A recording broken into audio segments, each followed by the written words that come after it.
How's it going, good people? My name's Pedro, and have you ever wanted a budget ITX case that won't break the bank, be able to fit all of your components you have today, and along with that, be able to expand, grow, and develop as you and your build change down the track?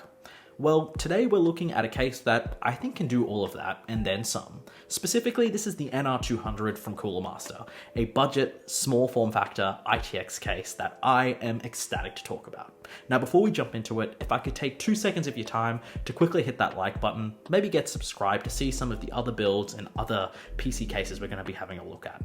Now, without further ado, the NR200.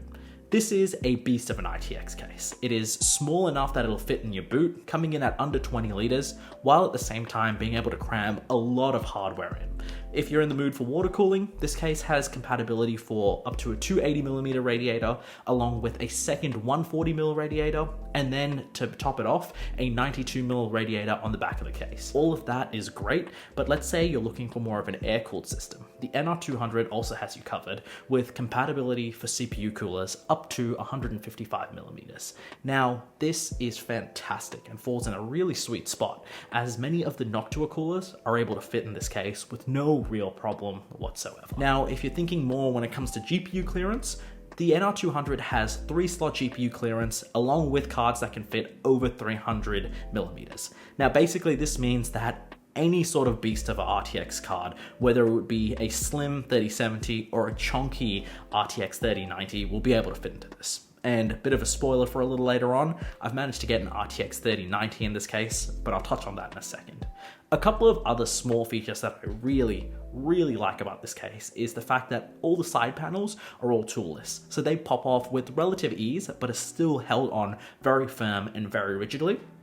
Along with that as well, after you take off all of the side panels, you basically are left with unfeathered access to every nook and cranny of the case, which is fantastic when it comes to building because effectively you have unrestricted access to effectively the entire PC and are able to route, move cables, get all of your parts in with relative ease, if I'm being completely honest. Couple that with the design of the case being a complete mesh build, which effectively is fantastic for thermal performance, meaning that you've got no issues at all putting fairly hefty or fairly beefy heat sinks or water cooling components into this case.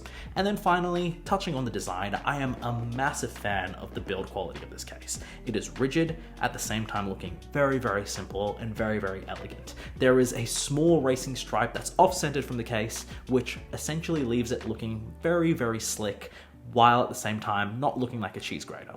I'm looking at you, Apple. Moving on from the things that I like about this case, there are a couple of nitpicky items I do want to bring up about the NR200.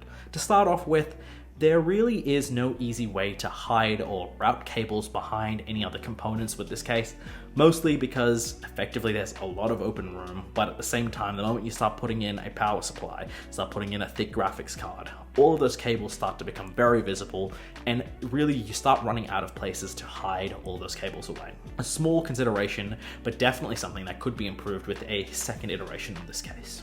Now, along with that as well, the NR200's price is probably the only thing I have a minor gripe with.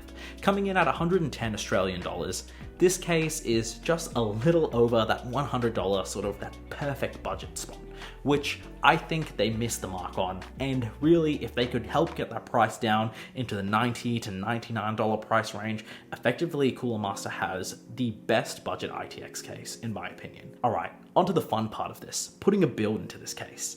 Today, I've managed to squeeze an RTX 3090, a Ryzen 9 5800X, along with 32 gigs of GDDR4 memory, and all of this sitting on a Asus Strix Z570 motherboard.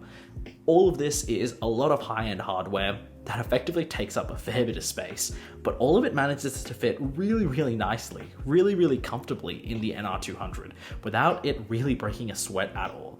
In the testing that I've done, it has been whisper quiet in effectively daily use, and even under gaming workloads, there is a slight hum at most. This case has a lot going for it. And to wrap this all up and bring it all together, the NR200 is a fantastic build.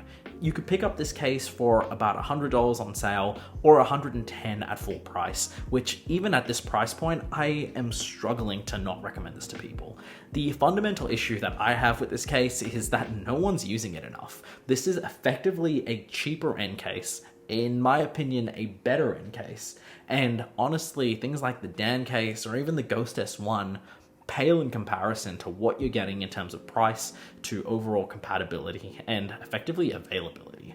In fact, you could save $200 to $300 on a case by picking this up, and you're not even like supplementing yourself down or even having to skimp on quality, because the NR200 packs a lot of performance into a small enclosure. Sure, it's not the smallest, but at the same time, it is a fantastic value for money case. If you're looking for a case that will last the test of time, I would recommend the NR200. I can easily see this lasting 2 to 3 to maybe even 4 builds down the track.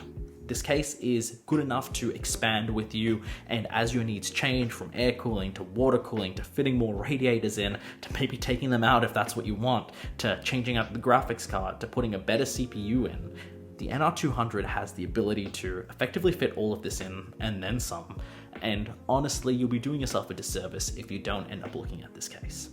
Either way, guys, that's been it from me. Let me know down in the comments, what did you think about this case? Do any of you currently have the NR200? Are you even looking at this for your next build? Because you really should be. Either way, I'd love to hear from you.